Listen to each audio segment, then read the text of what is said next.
आइए अभी जो है हम लोग देखेंगे क्लास 12 का केस स्टडी बेस्ड क्वेश्चंस। तो आप सभी इस चीज को जानते हैं कि जो सीबीएसई ने है डेट शीट जारी कर दिया है और अभी जो आने वाले एग्जाम है उसके लिए कैसे हम लोग को प्रैक्टिस करना है इसके बारे में हम लोग देखेंगे।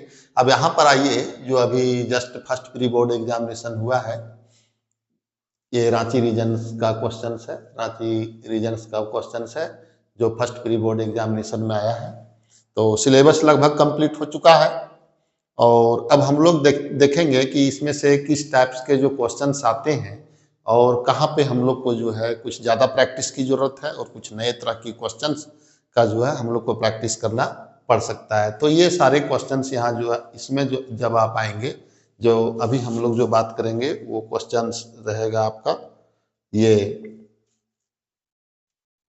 केस स्टडी बेस्ड क्वेश्चंस में हम लोग बात करेंगे। तो केस स्टडी बेस्ड क्वेश्चंस जो है ये जो है सेक्शन ई में जनरली पूछा जाएगा। तो सेक्शन ई में जब ये पूछा जाता है तो इसमें क्या है कि एक मतलब लैंग्वेज टाइप का एक क्वेश्चंस दिया रहेगा, उसी के आधार पर आपको जो है क्वेश्चंस मिलता है।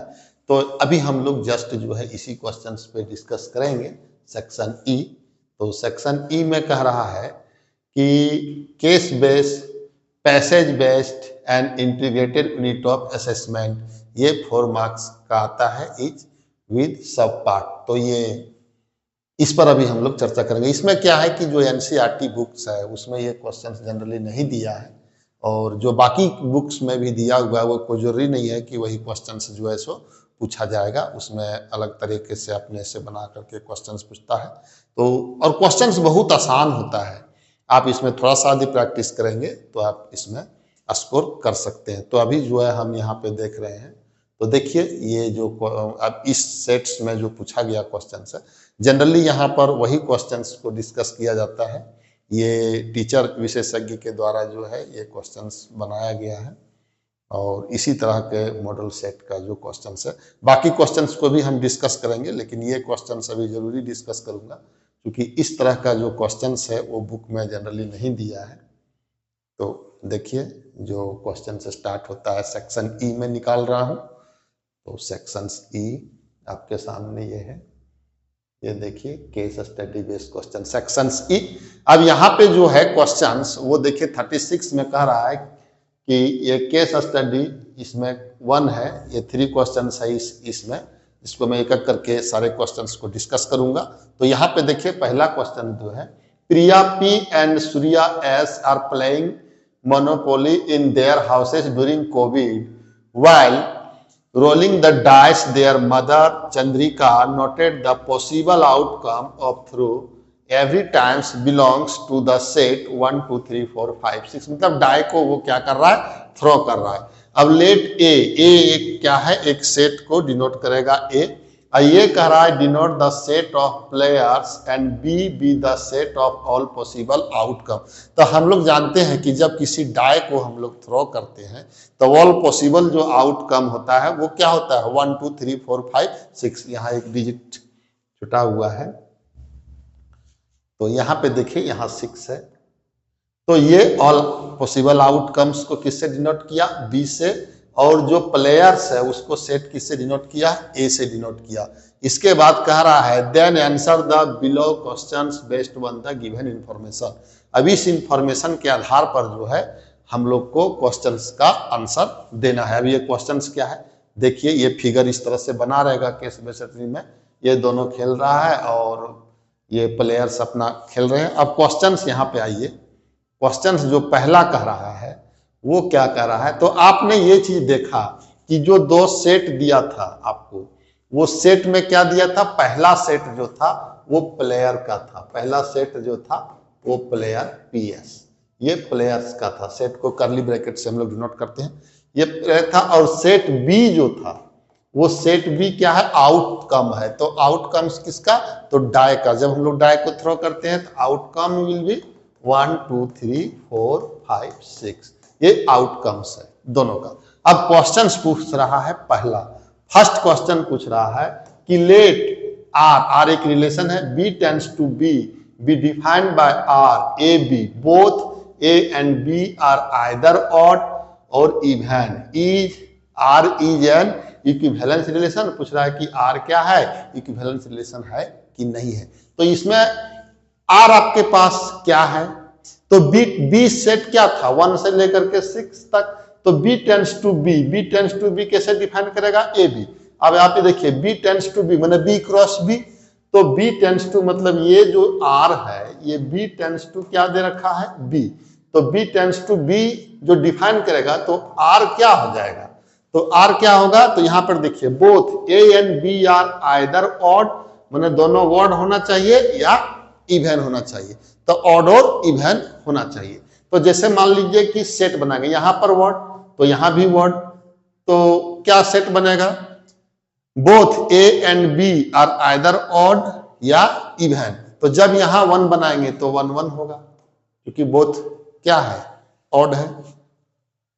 Both A and B are either odd या इवन।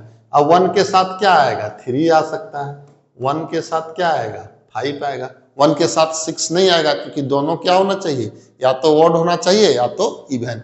तो 1 को लेकर के इसी तरह से फिर नेक्स्ट जो ऑड नंबर है 1 के बाद 2, 2 के बाद 3 होगा, तो 3 के साथ क्या हो जाएगा 1, फिर क्या होगा 3 के साथ 3 होगा, फिर 3 के साथ क्या बनेगा, इस तरह से हम लोग पहले बना लेंगे। 3 के साथ हो जाएगा क्या 5, और फिर अब 3 4 5 लेंगे, तो 5 के साथ हो जाएगा 5 1 5 3, फिर हो जाएगा 5 5। तो आप देखिए इस तरह से बन गया 5 5। अब 6 तो इवन है, अब जब इवन नंबर को लेंगे तो इसमें इवन भी कर रहा है कि दोनों इवन लेना पड़ेगा, तो जब 2 लेंगे तो 2 2 ले हो सकता है यहाँ, फिर क्या हो जाएगा, यहाँ 5 5 भी हो, 4 4 तो नहीं होगा। अब यहाँ देखिए 2 2 ले लिए तो 2 4 होगा, और फिर दोनों इवन लेंगे तो 2 6 हो जाएगा। अब 2 के साथ खत्म, तो अभी 3 नहीं लेंगे 4, तो 4 4, फिर क्या हो जाएगा 4 2, फिर हो जाएगा 4 6, तो ये हो गया। फिर 6 को लेंगे तो क्या हो जाएगा 6 2 6 4 6 6, ये दोनों इवन। तो इस तरह से आर हो गया। अब इस आर को पूछ रहा है, क्या पूछ रहा है कि R is an equivalence relation, क्या आर जो है वो इक्विवेलेंस रिलेशन है, जस्टिफाई, तो ये है कि नहीं है। तो इक्विवेलेंस रिलेशन क्या होता है कि ऐसा रिलेशन जो रिफ्लेक्सिव हो, सिमेट्री हो और ट्रांजिटिव हो। तो रिफ्लेक्सिव रिलेशन क्या कहते हैं कि जिस सेट में ऑर्डर पेयर क्या हो, इस तरह से रिफ्लेक्सिव के लिए क्या होता है कि order pair will be same, मतलब ये जो है सो क्या होना चाहिए, for all a belongs to the set A.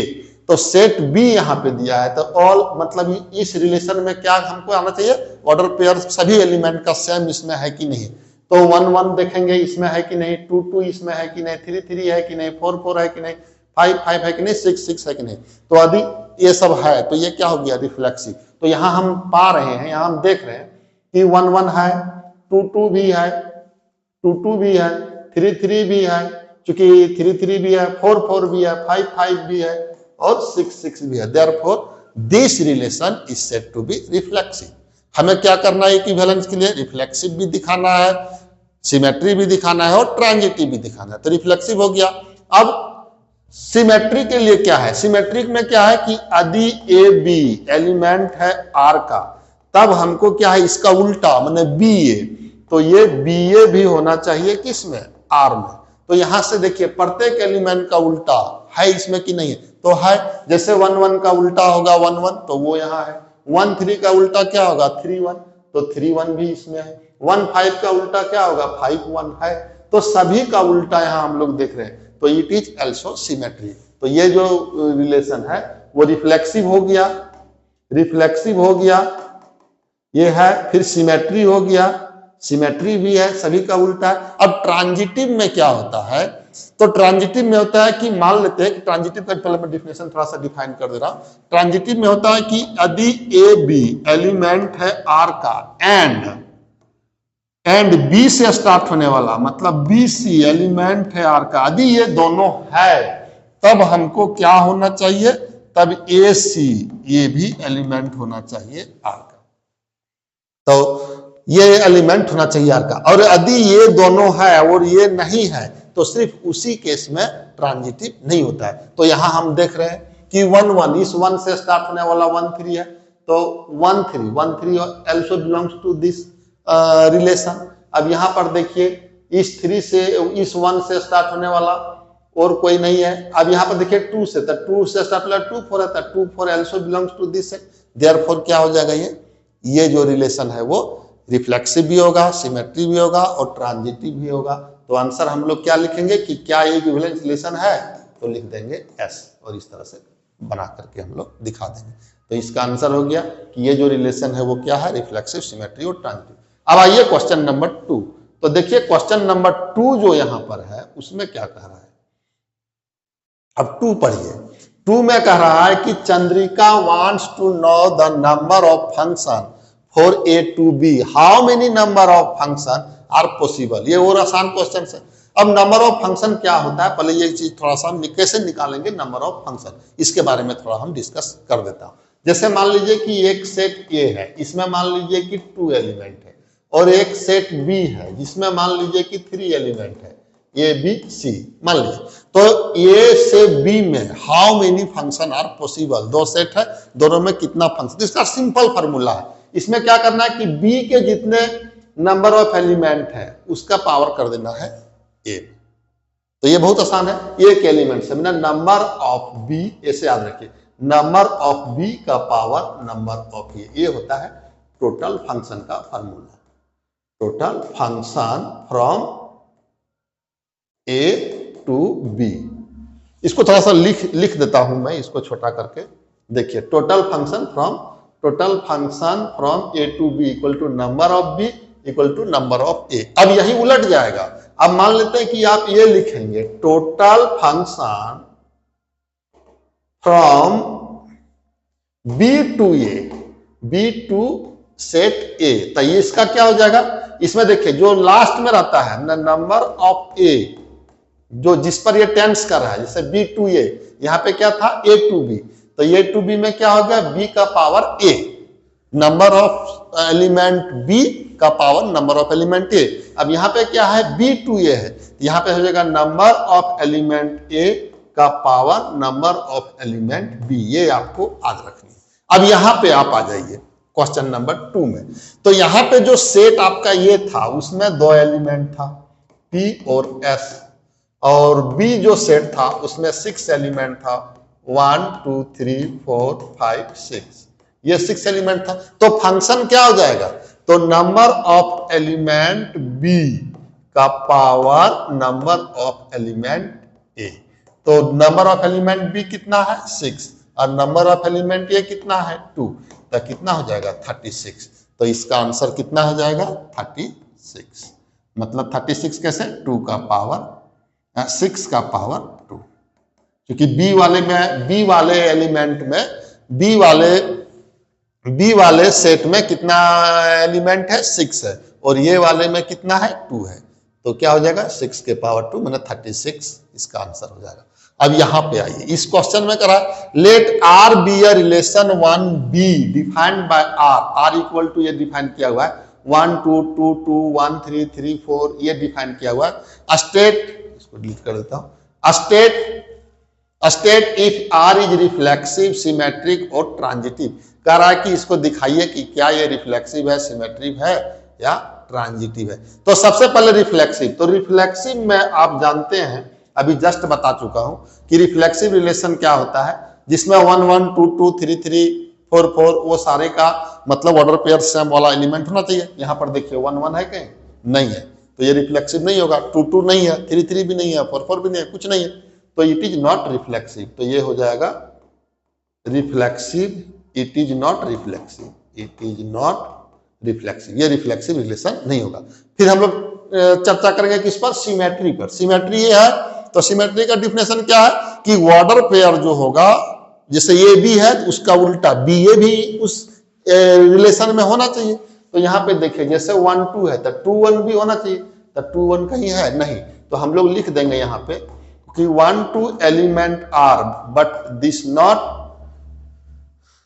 But 2 1 2 1 is not element of R, therefore R is not symmetry। तो ये सिमेट्री हो गया। अब आते हैं ट्रांजिटिव पर। तो ट्रांजिटिव का केस क्या है वो देखिए। अब ट्रांजिटिव में क्या कह रहा है कि ट्रांजिटिव में 1 2 और 2 से स्टार्ट होने वाला यदि कोई एलिमेंट है तो 1 2 भी इसमें होना चाहिए। तो ये तो सेट कर रहा है। अब यहाँ पे आइए जिसमें सेट नहीं कर रहा है, तो मान लीजिए कि 1 2 2 2, तो ये 2 से स्टार्ट होने वाला और कोई खोजता हूं। फिर 1 3, तो 1 3 और ये 3 से स्टार्ट होने वाला 4 है, तो 1 4 भी होना चाहिए था इसमें। तो यहां पर लिखेंगे कि 1 3 is element of R and इस 3 से स्टार्ट होने वाला 3 4 is element of R, but this imply, हमको ये होना चाहिए था 1 4 जो है वो भी एलिमेंट होना चाहिए था आर का, but 1 4 is not element of R, therefore R is not transitive.